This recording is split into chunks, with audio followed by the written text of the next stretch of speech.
Hello दोस्तों, मेरे channel doctor Sam's biology में आपका स्वागत है। इस वीडियो में हम बात करेंगे न्यूक्लिक एसिड के बारे में। न्यूक्लिक एसिड क्या है और इसके कंपोनेंट क्या होते हैं। तो न्यूक्लिक एसिड क्या है? एक पॉलीमर मॉलिक्यूल है, एक पॉलीमर कंपाउंड है। ये कंपाउंड किससे बना है? हमें पता है पॉलीमर होता है वो मोनोमर से बना होता है। तो एक पॉलीमर कंपाउंड है, ये किससे बना है? ये मोनोमर से बना है और इसके मोनोमर का नाम है nucleotide.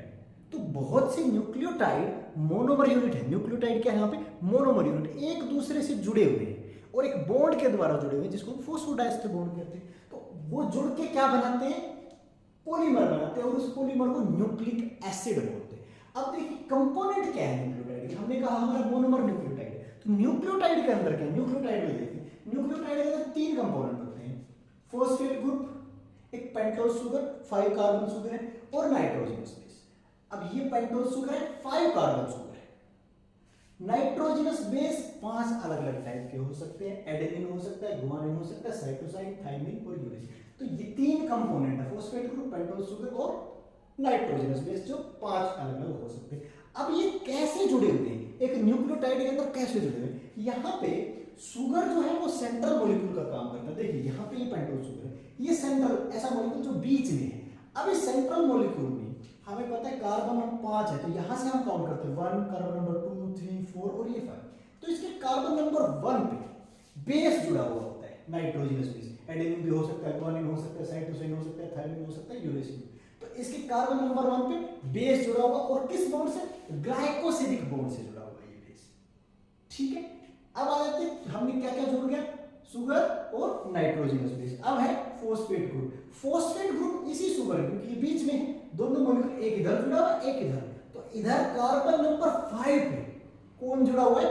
Phosphate molecule. Phosphate molecule carbon number 5, sugar के कार्बन नंबर 5 पे जुड़ा हुआ है। और किस बॉन्ड से जुड़ा हुआ है? ये फॉस्फोडाइस्टर बॉन्ड से। अब नाइट्रोजनस बेस का है कार्बन नंबर 1 पे glycosidic bond. Phosphate group carbon number 5 पे फॉस्फोएस्टर बॉन्ड से जुड़ा हुआ है। तो ये क्या है? हमारी न्यूक्लियोटाइड की स्ट्रक्चर। तो ये हमारा मोनोमर है। अब ये मोनोमर कैसे जुड़ के न्यूक्लिक एसिड बनाते हैं? अब यहां पे ये स्ट्रक्चर देखिए, ये एक मोनोमर है, ये एक मोनोमर है, एक न्यूक्लियोटाइड है, ये दूसरा न्यूक्लियोटाइड है, ये थर्ड है, ये फोर्थ है। तो ऐसे न्यूक्लियोटाइड लीनियर एक दूसरे से जुड़े हुए और वो जुड़ के एक चेन बनती है। उस चेन को ही हम क्या बोलते हैं? Nucleic acid. इसको पॉलीन्यूक्लियोटाइड भी हम बोल सकते हैं। तो न्यूक्लिक एसिड बोलते हैं। तो ये एक दूसरे से किससे जुड़े हैं? यहां पे देखिए एक बॉन्ड यहां है, एक यहां। दो फॉस्फोएस्टर बॉन्ड बने हुए तो इनको बोलते हैं फॉस्फोडाइएस्टर बॉन्ड। तो एक न्यूक्लियोटाइड दूसरे न्यूक्लियोटाइड से फॉस्फोडाइएस्टर बॉन्ड से जुड़ा हुआ है। इस तरह से एक लंबी चेन बनती है जिसको क्या बोला जाता है? Nucleic acid. तो न्यूक्लिक एसिड सिंपली एक कंपाउंड है जो पॉलीमर कंपाउंड है। किसका बना हुआ? मोनोमर का, न्यूक्लियोटाइड का। न्यूक्लियोटाइड के अंदर तीन कंपोनेंट है, फॉस्फेट ग्रुप, पेंटोज शुगर और नाइट्रोजनस बेस।